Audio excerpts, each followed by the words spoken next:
Today's legal maxim is jus cogens or compelling law. Definition taken from the Vienna Convention on the Law of Treaties, 1969. Article 53. A peremptory norm of general international law, or jus cogens, is a norm accepted and recognized by the international community of states as a whole as a norm from which no derogation is permitted and which can be modified only by a subsequent norm of general international law having the same character. Jus cogens is that body of peremptory principles or norms from which no derogation is permitted. Those norms recognized by the international community as a whole as being fundamental to the maintenance of an international legal order. These are elementary rules that concern the safeguarding of peace and notably those that prohibit recourse to force or the threat of force.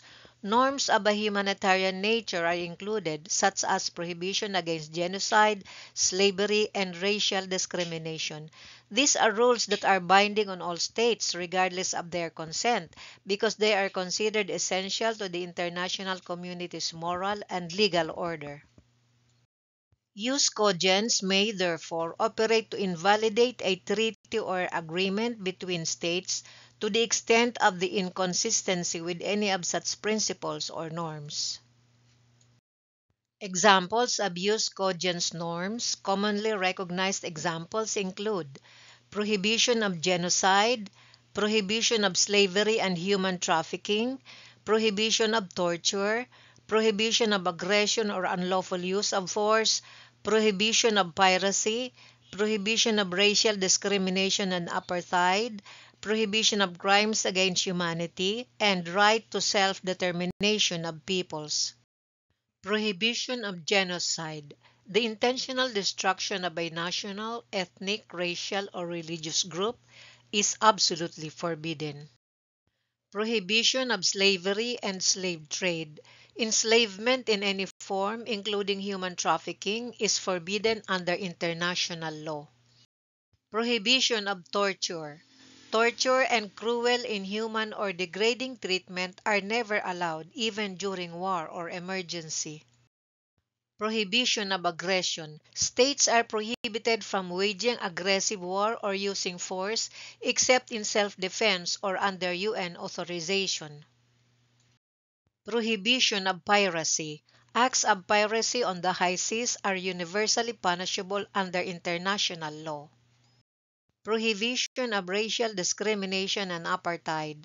Practices that institutionalize racial segregation or supremacy violate peremptory norms.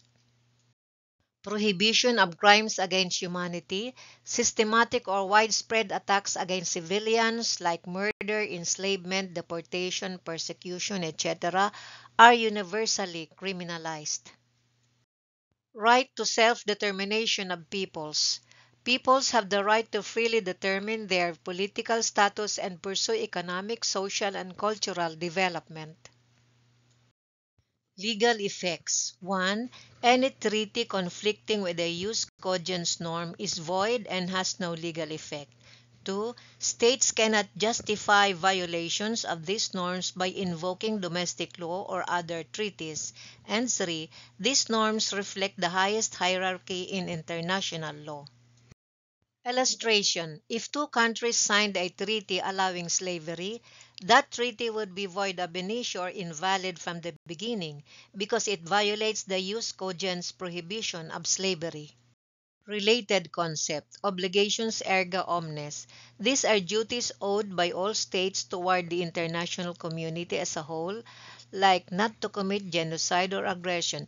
These often overlap with jus cogens norms. Thank you.